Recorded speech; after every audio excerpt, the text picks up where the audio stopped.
Bonjour Jean-Christophe Combe, je le disais, vous êtes à la tête de la Croix-Rouge, une organisation que tout le monde connaît qui vient en aide aux personnes en détresse sociale, on va en parler longuement, mais vous avez aussi, on le sait moins, une action strictement médicale, vous pratiquez notamment des tests massifs en Île-de-France, des malades Covid sont accueillis dans certains de vos établissements. À la place où vous êtes, est-ce que vous constatez une épidémie qui continue de faire de nombreuses victimes, 802 décès pour la seule journée d'hier, dont 381 à l'hôpital ? Évidemment, l'épidémie continue à faire de beaucoup trop nombreuses victimes. La situation est toujours critique. Malheureusement, on se rend compte qu'on n'arrive plus aujourd'hui à faire diminuer en fait, le nombre de cas, le nombre de morts, le nombre de patients aussi dans les hôpitaux et que notre système de santé est toujours sous tension alors qu'on est toujours dans un système qui reste très contraint. Comment vous l'expliquez ? Un manque de vigilance des Français ? On sait qu'on redoute la période de Noël, on y est maintenant avec un pic qui pourrait survenir, une troisième vague redoutée. Vous aussi, vous la redoutez ?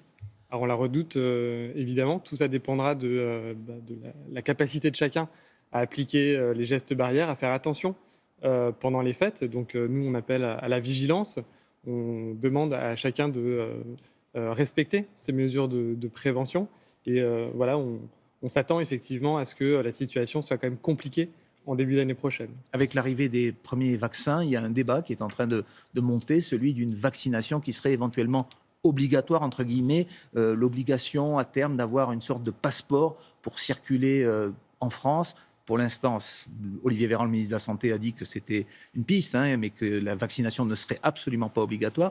Quelle serait, vous, votre préconisation ? Nous, aujourd'hui, on demande à la population de se faire vacciner. Les vaccins ont prouvé leur efficacité pour la lutte contre les autres épidémies. Il faut aujourd'hui qu'un maximum de personnes aillent se faire vacciner. C'est extrêmement important si on veut, à terme, maîtriser cette épidémie. Comment vous expliquez la méfiance de beaucoup de Français ?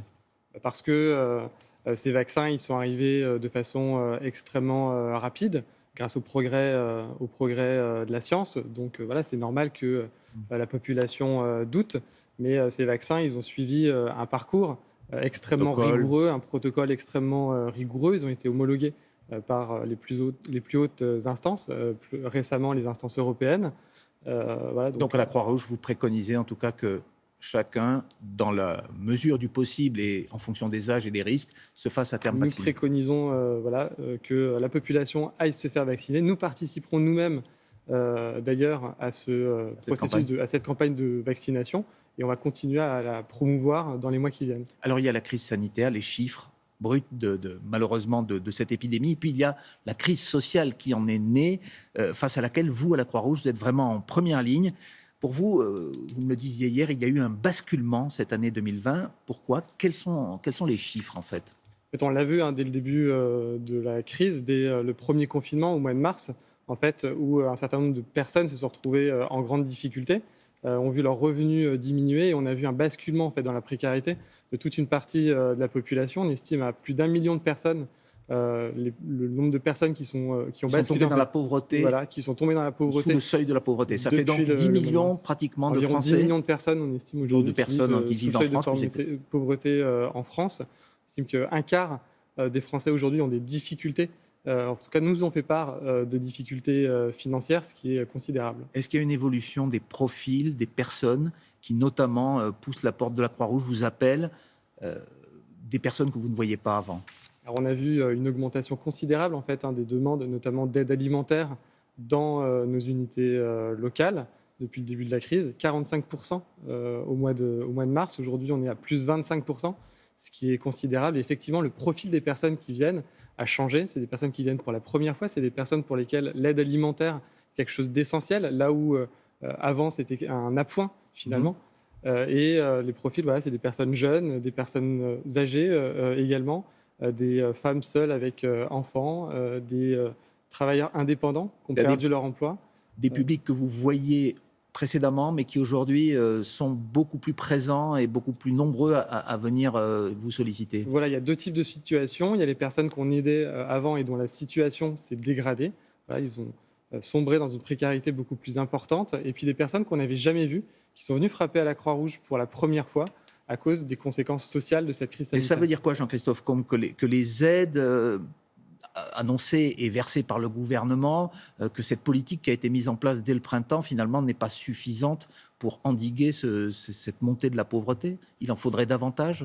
il en faudrait davantage. Il faut qu'on continue à se mobiliser, l'État, les collectivités, les associations, pour venir en aide à ces personnes qui basculent dans la précarité, les soutenir maintenant dans l'urgence.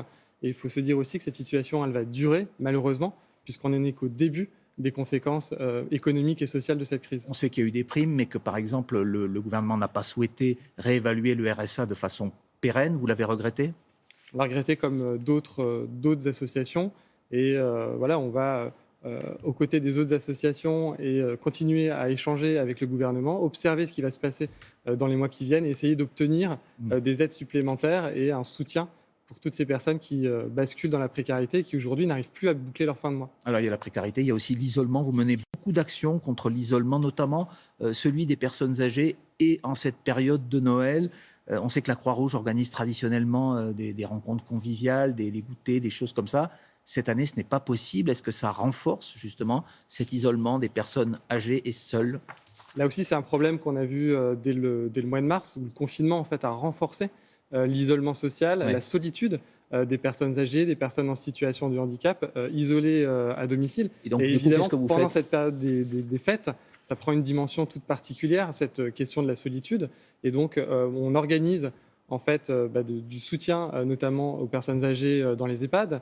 On essaie de maintenir le lien social. On a mis en place des actions, notamment pour écrire aux personnes âgées dans les EHPAD.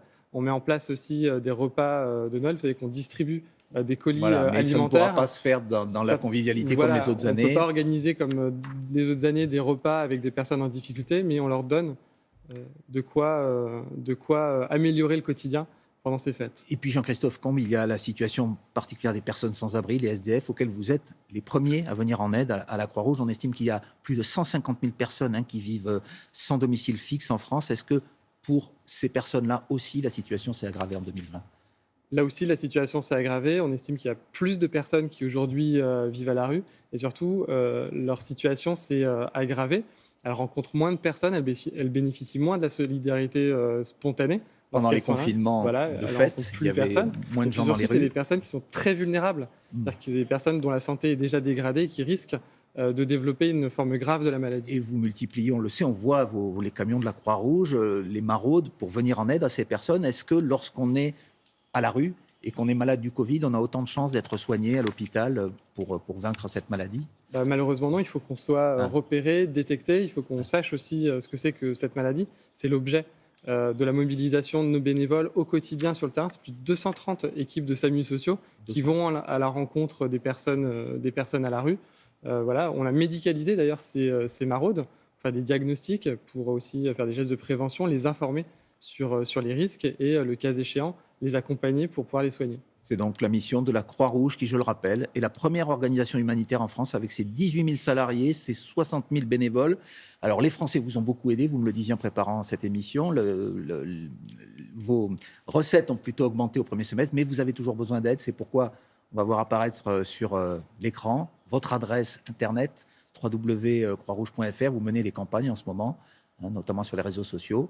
Les besoins sont énormes. Et effectivement, cette fin d'année, on a lancé une campagne choc de témoignages sur les réseaux sociaux, de personnes qui témoignent justement de ce basculement pour la première fois dans la précarité, des gens qui viennent frapper à nos portes, des bénévoles aussi qui témoignent, des professionnels qui peuvent venir vous aider. Et qui viennent nous aider.